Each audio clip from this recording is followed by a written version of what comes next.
সর্বশেষ ভদ্রতার সাথে হাতে পায়ে ধরে বলতেছি, এরপরে ভদ্রতাও থাকবে না, সভ্যতাও থাকবে না।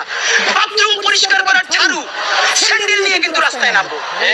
যদি আমাদের জীবনই চলে যায়, শহীদদের পরিবারে যদি আবারও গণহত্যা চালানো হয়, আমার যেই ভাইয়ের একটা চোখ অন্ধ হয়ে গেছে, বাকি চোখটাও যদি অন্ধ হয়ে যায়, ইন্টারিম সত্য কিন্তু বাংলাদেশে রক্তের বন্যা বয়ে যাবে। বললাম আমাদেরকে বলা হয় আমরা ভায়োলেন্ট কথা কেন বলি, কাজ করে ভায়োলেন্ট।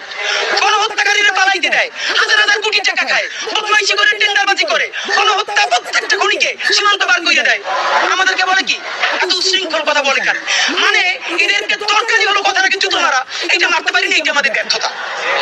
তো দুনিয়ার যেই অসভ্য ভাষায় বললে এদের কানে লাগবে। আপনাদের মাধ্যমে বলি, এইখানে বসে স্বরাষ্ট্র উপদেষ্টাকে বলছিলাম, আপনি থানায় থানায় যান, রাতে রাতে যান, অন্তত ওনাকে একটা ধন্যবাদ জানাই।